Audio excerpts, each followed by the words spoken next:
What if I told you the headlines you've been scrolling past, the talking heads you've been half listening to, have missed the real story? What if I told you that one of the most powerful figures on the planet, a man who prides himself on his deal-making prowess, walks straight into a trap not set by his enemies, but by the very levers of power he thought he controlled? And what if I told you that the Supreme Court's recent decision, a decision you probably heard about, vaguely, and then dismissed, isn't just a legal skirmish, it's a seismic shift, a fundamental recalibration of power that will redefine the presidency for generations? You think this is about tariffs? You think this is about trade deficits or geopolitical brinkmanship? Those are just the surface ripples with shadows cast on the cave wall. Beneath them, something far more profound is playing out. A Game of Thrones, yes, but not the one you imagine. This is about who really holds the reins in America. This is about the very nature of presidential authority, the delicate balance of our republic, and how a seemingly tactical maneuver from the highest office in the land just detonated a fundamental premise of power itself. Most people, the vast majority, have no idea what the Supreme Court Trump tariff impact really means. They're still caught in the narrative. They're still consuming the news as it's fed to them, bite by bite, talking point by talking point. But by the time you finish this video, you won't be one of them. You'll understand. You'll see behind the curtain.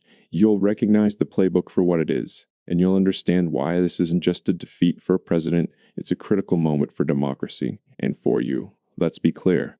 Donald Trump, during his presidency, deployed tariffs with a swagger, with a confidence that bordered on absolute certainty. He saw them as a tool, a weapon, a master key to unlocking better trade deals, to bringing manufacturing back, to making America win again. He wielded them not just as economic instruments, but as instruments of national will, invoking powers that had long been dormant, or at least seldom used with such unbridled aggression. Specifically, he leaned heavily on Section 232 of the Trade Expansion Act of 1962, a provision originally intended for national security emergencies, steel tariffs, aluminum tariffs, then the sweeping tariffs on China.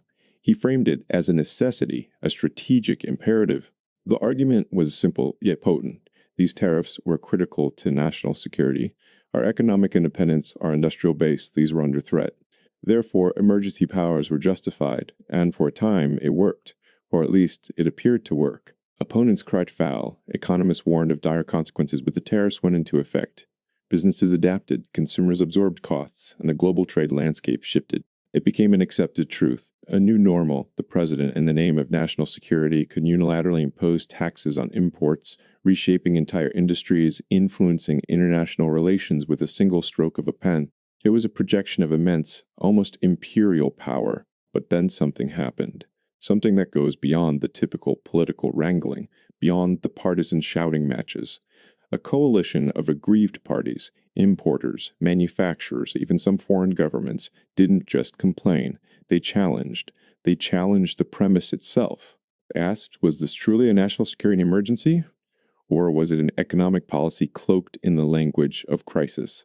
A sidestepper on the constitutional role of Congress, which, let's not forget, holds the power to tax and regulate commerce. And the Supreme Court, in a decision that blindsided many, even those who followed the nuances of legal precedent, said unequivocally, no, this wasn't just a minor technicality. This wasn't a squabble over procedural details. The Supreme Court ruled that the U.S. president in this instance had exceeded his authority, that the invocation of emergency powers under Section 232 for such broad sweeping tariffs, particularly on the economic grounds presented, was an overreach. It argued that while the president has a role in foreign policy and national security, Congress maintains primary control over trade and taxation. The court essentially drew a line in the sand, a boundary that had become dangerously blurred. It said, you cannot weaponize national security to bypass the fundamental architecture of our government. You cannot unilaterally legislate economic policy under the guise of an emergency that, by any objective standard, does not exist in the manner articulated. This isn't just about Trump. It's about the presidency. It's about every president who comes after. It's about the silent accretion of power, the slow erosion of checks and balances that happens often without public fanfare until a moment of crisis or a moment of clarity from the highest court rips back the veil. This brings us to the historical pattern, the long game that's been playing out for decades, even centuries. Think about it. The presidency, by its very nature, is designed for action, for speed, for decisiveness, especially in times of war or genuine national emergency. Congress, by contrast, is designed for deliberation, for debate, for slow, careful consensus building. It's a feature, not a bug, of our representative democracy. But this inherent tension has, over time, led to a relentless pressure on the boundaries of presidential power. From Abraham Lincoln suspending habeas corpus during the Civil War to Franklin D. Roosevelt wielding vast executive powers during the Great Depression and World War II, to Richard Nixon asserting executive privilege and impounding funds appropriated by Congress, presidents have consistently pushed the envelope. Each time they cite necessity. Each time they claim unique insights, unique responsibilities that demand extraordinary measures. And often, in the face of immediate crises, the public and even Congress acquiesce. Who wants to be seen as obstructing a leader trying to protect the nation? Tariffs themselves have a long and storied history in America. From Alexander Hamilton's early arguments for protecting nascent industries to the infamous Smoot-Hawley Tariff Act of 1930, which many blame for exacerbating the Great Depression, tariffs have been powerful, often volatile, tools of economic policy. But traditionally, these were tools wielded by Congress. The legislative branch set the rates, defined the scope, and authorized their application. It was a slow, messy, democratic process. But then came the mid-20th century, and the world changed. Global trade became infinitely more complex, geopolitical threats more immediate. Congress, in its deliberative wisdom, or perhaps its slow-moving nature, began delegating some authority to the president, particularly in areas requiring swift response or nuanced negotiation. Acts like the Trade Expansion Act of 1962, or even the International Emergency Economic Powers Act, IEPA, gave presidents tools to respond to certain threats. But these delegations were always intended to be bounded, to be used for specific, limited purposes, primarily genuine national security crises, not as a general-purpose override for trade policy. What we witnessed with the Trump tariffs was an unprecedented expansion of this delegated power. It wasn't about a specific missile launch or an immediate cyber attack. It was about defining vast sectors of the economy, steel, aluminum, then consumer goods from an entire nation, as critical national security vulnerabilities that only the president, through tariffs, could address. The genius of the original argument, from the administration's perspective, was its breathtaking scope. By defining everything as a national security issue, everything became subject to presidential fiat. It was a legal innovation, a strategic gambit, designed to consolidate immense power in the executive. And for a moment, it looked like it might hold. The dam was cracking, but not yet breaking. The public was divided, but the tariffs were in place. The global economic system was bending, but not snapping. This was the accepted truth. The president had this power. It was his to use. It was part of the modern presidency's arsenal. But then came the reversal. The Supreme Court's ruling wasn't just a challenge. It was a rejection of this expansive interpretation. It looked at the legislative intent, the constitutional architecture, and said, no, this goes too far. This isn't what Congress intended when it gave the president certain tools. This isn't how our system of checks and balances is supposed to function. This reversal is profound because it doesn't just block a specific policy. It fundamentally questions the methodology of presidential power projection. It asks, can a president unilaterally re-engineer the nation's economy, impacting billions of dollars and millions of lives by simply invoking the phrase national security? The court's answer effectively is, not without a much clearer, much more specific authorization from Congress, and not without a far more compelling and immediate threat. This is the moment the narrative cracks. This is the moment the illusion of absolute executive power begins to dissipate. For decades, the trend has been towards a stronger, more centralized presidency. Every crisis, every global challenge, every perceived threat has provided an opportunity to expand executive authority, often at the expense of legislative and judicial oversight. This ruling represents a significant, if perhaps temporary, counter-trend. It's a reassertion of constitutional boundaries, a reminder that even the President of the United States operates within a framework, not above it. And this brings us to the core thesis.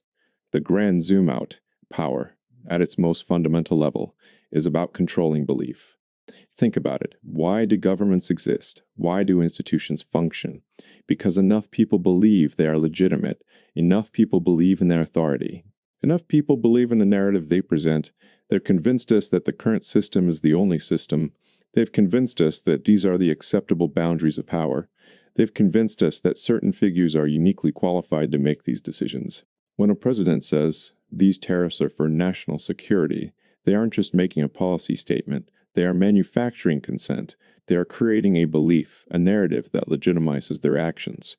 They are banking on the idea that you, the average citizen, will hear national security and instinctively trust that the executive knows best.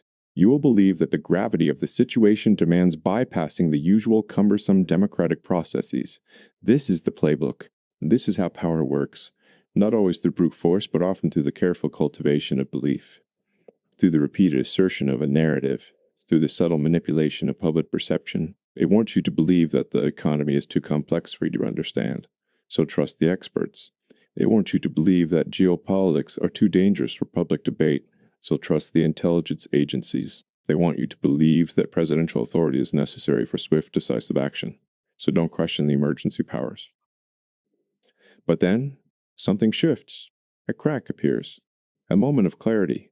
The Supreme Court ruling on Trump's tariffs is one such moment. It's a public, undeniable challenge to a manufactured belief. It's a high-level institution, usually seen as part of the establishment, saying, no, the narrative here is false. The justification is insufficient. The power asserted is illegitimate. And when that happens, the belief system begins to unravel.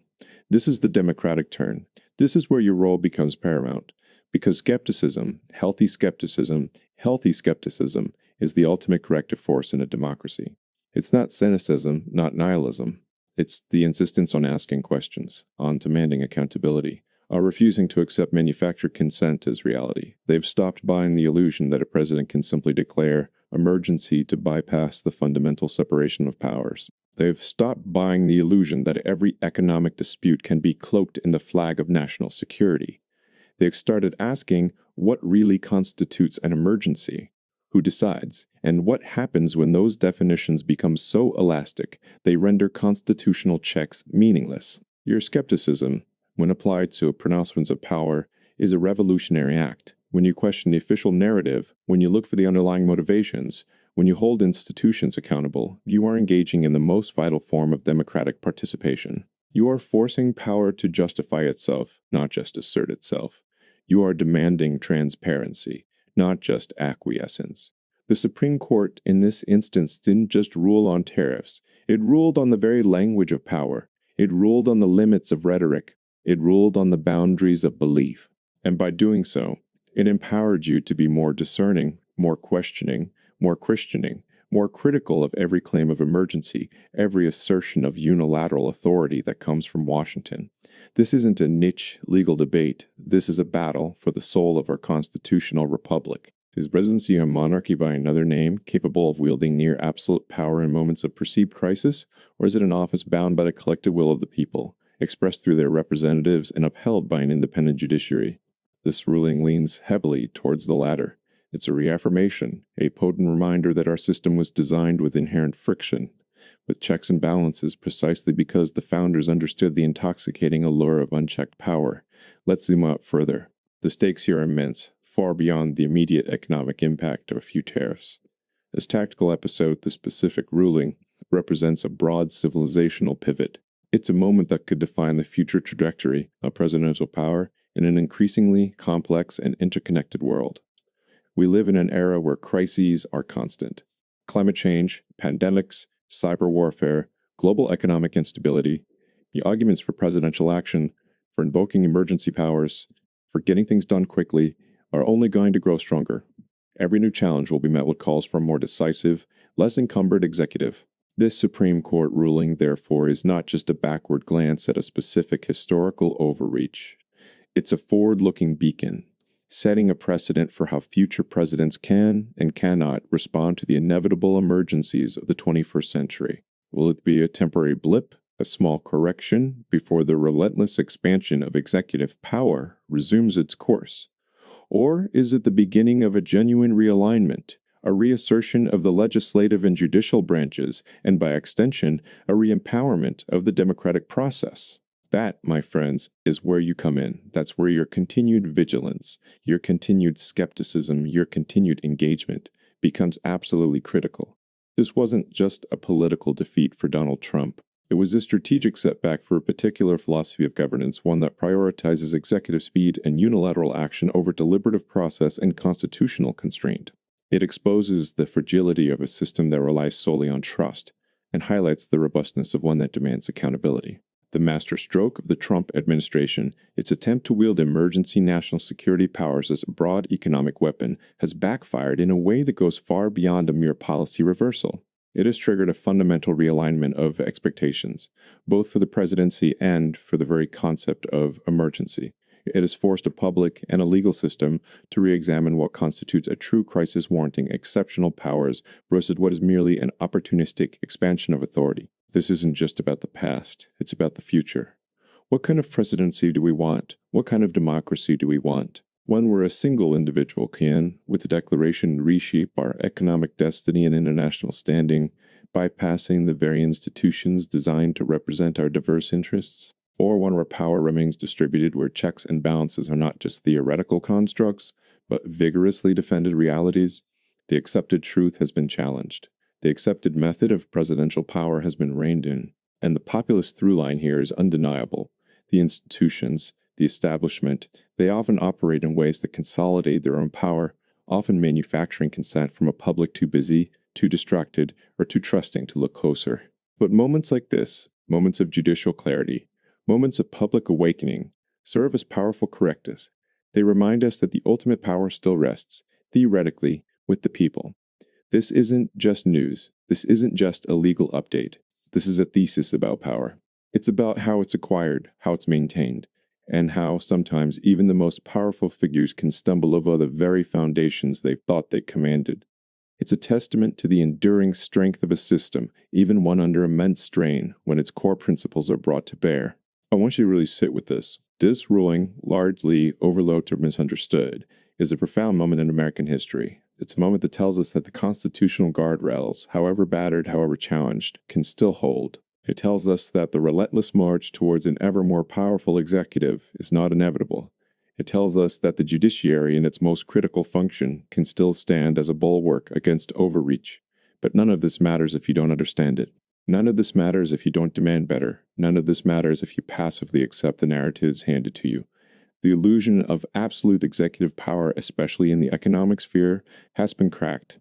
The playbook of weaponizing national security for broad policy initiatives has been exposed, and the stage is set for a future where every assertion of emergency power will now be viewed through a more skeptical, more critical lens. This is what it means to be truly informed, to truly see how power works in Washington and how it impacts your life. So, what's next? This isn't the end of the story. It's just the beginning of a new chapter in the ongoing struggle for balance in our democracy. Presidents will still push, Congress will still struggle, and the courts will still mediate. But now, thanks to this ruling, the game has fundamentally changed. The rules have been re-clarified, and you, knowing what you now know, are better equipped than ever to understand the implications. If you found this breakdown insightful, if you're ready to dig deeper and understand the real forces shaping our world, then do two things for me. First, hit that like button. It helps us reach more people who are hungry for this kind of analysis. Second, and crucially, subscribe to this channel and turn on notifications.